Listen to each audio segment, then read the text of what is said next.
All right, hey everybody, this is Mitch with my first $1,000 week, and I'm just going to be breaking down some of the trades that I took to reach this. Now, this is for the week of March 26th through the 30th. I did this video last week, but there was an issue with the video where the audio was coming through, so I'm redoing it. Today is April the, let's see, today's Saturday, April 7th. So here we go. I'm just going to be breaking down what I did. This is a screenshot from my MT4 app. As you see there, I slid over the little real icon there to show that this is real money. These are not demo trades. And as well, I'm going to be showing you screenshots of the trades that I took. I'll show you my entry points, drawdown that I dealt with, and things of that nature. So here we go, and we'll go ahead and see if we can get this going. So first trade. So you see there, I only trade euro pairs, as you see from the screenshot there. It's not that the euro is any better than any of the other trades that other pairs I've traded. It's just that when I did analysis of pairs as I've been trading since last June of 2017, they were the most profitable. So they're the only ones that I really trade. So here we go. I'll just do 3 trades. Obviously, there were more than 3 trades that I took, but here we go. And as you see, the net profit for the week was $1,254. So first trade. This was EURCHF, and if I go back to my screenshot, actually, let's do the AUD because I think that one was the best one. I think it's this one. Yeah, here we go. All right. So this was a EURUD, and so you'll see here my entry point, and let me go back so you guys know this is this I did. Okay, I took a sell position, so I shorted it at the high of the day. So my entry point was around this point during the London session. The market maker came out, shot the price up high. As you see right here, let me get my little pen out. Yeah, here we go, the pen right here, and I circled it as well, but you'll see right here. So market maker spiked it to the high, didn't really drag price down for pretty much the rest of the day. I got out, I want to say, if I'm not mistaken, somewhere in here. This is where the U.S. session started at around 9 to 9:30 a.m. Eastern Standard Time. I like trading London. So that's what I did. I just shorted it at the high of the day. It was a pretty easy trade. It shorted for the rest of the day. If you look left, that's like rule number 1 in trading. Is you look left to see what price has been doing. This is a 15-minute chart. All these charts I'm going to show you are 15 minutes. And obviously, you know, what goes up must come down. That's what I like about trading Forex instead of stocks. Stocks, to me, are more unpredictable. That's how I started, and I'll do a video about that. But Forex, if you can master the pattern, then it's pretty, I won't say it's easy to make money, but once you really understand it, it's pretty simple. You'll win more than you lose.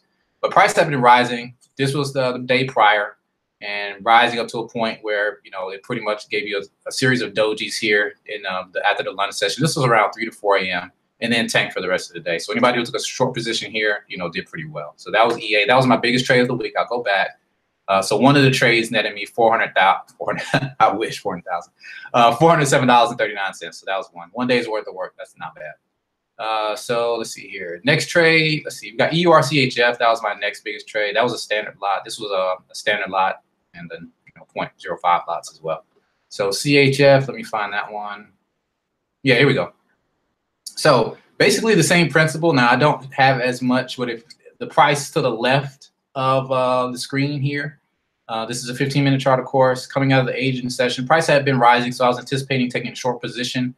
I probably got stopped out a few times because I may have gone short here, where you see my icon is. I probably may have went short. I don't know if I did or not. I really don't remember. But you could have went short here and did well, but then the price shot right back up. The main indicator to me to go short here was a fin outside of the Bollinger Band on the TDI indicator and railroad tracks. So price went up and came right back down. You could have got short right here. You may have dealt with a little drawdown right here as price came back and then tanked for the rest of the day. It was the same thing as the other trade I just showed. So again, it's the same pattern over and over, guys, really. So that's all you're looking for is the pattern. So, you know, I got in here and got out here. This was good for, let's see, about 30 or so pips, give or take, you know, because you got to realize with a standard lot is $10 per pip. So every pip that is moving, give or take. I know it's not $10 exactly.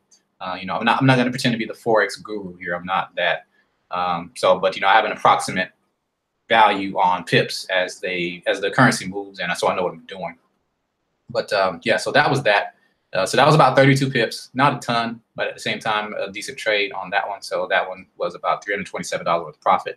One trade a day like this is really, you know, if you're smart and know what you're doing, You know, it doesn't take a lot to really be successful. You just got to know what you're doing. So last trade we'll cover is EURG, the Euro Pound, EG. I think that's this one. Yeah, here we go. This was a buy position. Let me go back just to verify. Okay, so I went long on this one. All right. So this one was my best trade, but here's the thing. This was also the most painful one. I entered right here where you see this yellow circle on a doji. I thought this was the low of the day, but I was not aware that there was red flag news that same day at 8 a.m. I'll never forget because I just finished dropping my kids off from school and I saw my account tank all the way down here. This was a big old stop hunt by the market maker. I did not, full disclosure, sometimes I'll trade with a stop loss, sometimes I don't. I need to get better at that. But if I had a stop loss here, I would have for sure got stopped out because I thought this was the lowest point that the trade was going to get to because it came down to yesterday's high or yesterday's low. See where the price came down here? This was yesterday's low, came right back down here to yesterday's low. So you got support here. But then it came up a little bit and shot right back down, spiked it on the news. This was known as a stop hunt. And this trade, this was a 15-minute chart. So in 15 minutes, they took the price all the way down here to clean out everybody who had their stop losses set. So the smart thing to do would have been at 8:45, take the trade right here and ride it up for the rest of the day. You really could have rolled this into tomorrow. I don't know how many pips this would have been. But for me, this was quite a few because I had a 0.4 lot on this one. This was $260. Let me do the math on that real quick. Like I said, just using an approximate value of the pips. I just do approximates. I don't do exacts. Okay, so if we're taking a base value of the pips on this trade right here, 0.4, so you figure about $4.20 per trade, but we'll round that down to $4. Okay, so, and it was 26, what I get, $260. So 260 divided by, we'll just say $4 per pip. It's about 65 pips on that one trade. This one right here. Yeah, this one right here. Okay, you'll see here EG. Okay, this is my live account. EG. I don't do demo trades. Did here quite a bit of drawdown, so that's where you really got to be careful of your margin. And then price shot back up, and it paid out. I don't know when I got out. Like I said, this was a week ago. I take so many trades. None of them really stand out more than any others. I just keep trading and focus on the process more than the results. But yeah, so that was it. That was my $1,000 week. There were other trades that I took. Of course, there were losses, but once you know what you're doing, you'll have more wins than losses. But that's pretty much a breakdown of the 3 best trades that I took for the week of the 26th of March through the 30th of March. So I didn't do as well this week. I'll do another video on that. But I still make money, and as long as every week is profitable, then we just keep it going.